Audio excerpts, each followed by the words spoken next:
Hey ladies, so as you might be able to tell from over my head, I'm actually in my baby's nursery, which I will be giving a tour of the nursery soon, but not right now because this video is about what is in my labor and delivery bag and what is in baby's hospital bag. So, this is my labor and delivery bag. I actually bought this in London over a year ago. And I use it a lot for traveling. I love it. So, what's in this bag? Right now I just have one bottle of water, but we will be bringing more. Apparently the hospital charges for water, and when we went on the maternity ward tour, they were like, oh yeah, it's not that expensive. And then one of my husband's co-workers was like, just bring your own water.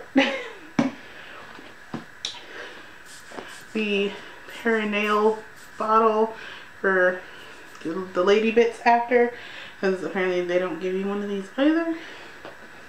Yes, you will learn Belgian hospitals do not give a lot. You have to bring a lot of your own stuff. But you get top-rate medical care. So you can notice more of the money goes to having amazing medical care, but you better bring your own stuff to the hospital.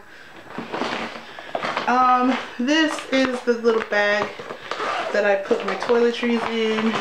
So I have my toothbrush, toothpaste, body wash, lip balm, because apparently you need this a lot in labor because your lips get dry, nipple cream, deodorant, high blood pressure medication because I have to have it, slippers. These are brand new just for being in the hospital. I was told to make sure we took a 16-hour first-time parents course. We were told to make sure we had slippers. And the next item, if I can find it because it relates to the slippers, socks. I actually bought hospital socks because they do not give you socks in the hospital here. So I actually bought hospital socks because I like the little stuff at the bottom. So they were like, make sure when you walk around, put on your house shoes. The socks are for, apparently your feet get cold in labor because your blood's rushing other places and not your feet. So she was like, bring your own socks and bring house shoes. So walk around in your house shoes, but as soon as you get in bed, take your house shoes off, and then your socks are for in bed, because as much as Belgian hospitals are extremely clean, she was like, the floors, people still walk in and outside and stuff. She was like, the floor still will have bacteria and you don't want that on the bed. And yeah. Water spray. This stuff is amazing. I've never seen this stuff in the States before, and moving here I discovered this stuff. It's like an aerosol bottle with water, and it's very cooling and refreshing, especially in the summertime, and I guess while giving birth because you get very hot. And yeah, it's gonna be July, so, and Belgian hospitals are not big on air conditioning, so I will need this. These are the little giant pad things, kind of like puppy pads. I was told to bring these in our parents' class because we might not get them. So I ordered 100 of these off of Amazon, like from a medical supplier. I have a lot. And then I have a separate bag to keep in the car, or at least just to take one for the car, because if my water breaks before we leave the house, you don't want to be leaking water in your car. So you sit on these. Pads. Apparently they do give you pads. I just learned this in our maternity ward tour, but just make sure to bring some of my own. Mesh undies, apparently at my hospital specifically, because some of the hospitals don't give them to you. They do, but I do have some of my own. So I'll just steal the ones they give you. My TINS machine, which I will open this up. So it is a nice little machine, and it comes with pads that go on your back, and it sends an electric pulse into your back while you're in labor, and it blocks the pain receptors. So it's a natural way of blocking pain. And in Belgium, you are allowed to use this in the hospital.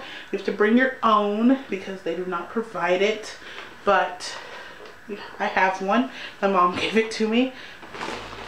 I was told to bring like wet wipes. I had this thing of baby wipes already.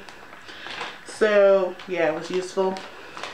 I had these actually because earlier in pregnancy I did deal with some hemorrhoids, and toilet paper is not the nicest thing to use.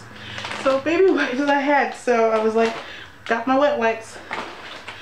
Nursing bras, I actually have 2 of them in here, and I have 2 other ones that I've worn before, but those have not been worn. This is part of my toiletry bag, but it wouldn't fit in there, you know, for showering. What I will be wearing, it is an old lady muumuu. I bought it online. It opens in the front, all the way down. I might probably end up taking this off at some point, but it opens in the front and it is useful. In Belgium, they do not give you a hospital gown for labor and delivery. You must bring your own clothes. You have no choice. Or I think if they do give you an hospital gown, you will be paying a significant amount of money for it. Tux pads for the lady bits. That's more hospital socks. And snacks. I was told to bring snacks in our parents' course because they will not give you food and you need to keep your sugar levels up. And I also, downstairs I have juice boxes to add later. We were told to bring little juice boxes, but not citrus, because if you vomit or have heartburn, the citrus isn't nice. So I was told to not bring citrus, so I have apple juice downstairs, and I have granola bars. And another thing that are supposed to help with the hormones and the oxytocin and keeping your sugar levels up is dark chocolate. I was told in our class dark chocolate is the best to have as long as it's 70% or higher. Dark chocolate. So I have a nice bar of real Belgian dark chocolate. So in my labor and delivery bag I have a couple things for, you know, fun. Well, one thing for fun mainly. This, when my husband goes to get my actual hospital stay bag, he could stick this in the window of the car. So I just stuck that in the bag.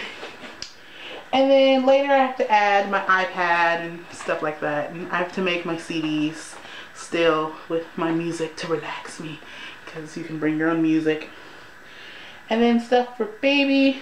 I was told in my bag to have a hat for baby and to have something for baby to wear. So she has a hat and a onesie. Because yes, they do not provide that either. So that is actually what is in my bag right now. And that's pretty much everything that needs to go in my bag, except for this will probably end up in my more hospital stay bag, but I need, so in Belgium it's cool, instead of doing washcloths they do like wash gloves, which is awesome. It's like a European thing. I've never seen this in the States, and yeah. So we're told to have some of these and a towel for showering, because that's also not provided. So I have it. Alright. What's in baby's hospital stay bag? Because we must provide everything for baby as well. I'm actually using my diaper bag. It's a Skip Hop bag. I love this bag. I will probably do a review on this bag after baby's born, when I've actually literally had to use it. So, I have a bath thermometer. Apparently they do have one and they will charge you for it. But, just make sure. I have my own. I was told baby needs hats, so I do have a second hat, mittens, and socks. The hospital stay in Belgium is 4 to 5 days if it's your first child. They will do shorter and have a nurse come to your house if it's like your second and third child or whatnot. But for your first child, you get 4 to 5 days. So it will be a long stay in the hospital. Receiving blanket, pajamas, and it's going to be July. It will probably be quite warm, and I don't want baby to get too warm. So pretty much her outfits are for every day, because she has to have her clothes for every day. I have lots of onesies. And then just in case it is a little chilly, little tights for her legs. And then the last thing, well, that's in the bag right now, is her going home outfit. I love this little outfit. And since it has a little green bow, I have little matching green socks. And the only thing I have to add that is not in the bag that baby needs is, once again, a washi glove. I'm actually going to the store today to buy my washing glove and a little towel for when she does get bathed. They do the bathing 2 days after birth, so she will get bathed then. But that is what is in my labor and delivery bag and baby's hospital stay bag. I will be doing another video when I complete my actual hospital stay bag to what's in there, because I will be having separate bags for that, because the first one goes in with me immediately, and then later I will have another bag for my 5-day stay. Alright, that is pretty much it. I will give you guys a pregnancy update very, very soon. Tonight we go in for our labor and delivery tour, so we will actually see where we will be giving birth, which is cool. Last week we did the maternity ward tour, so we get to see where we'll be staying for the 5 days. So yeah, we're getting towards the end. This week is 5 weeks until my due date. So yeah, we're getting really, really, really, really close. And yeah, till next time, bye.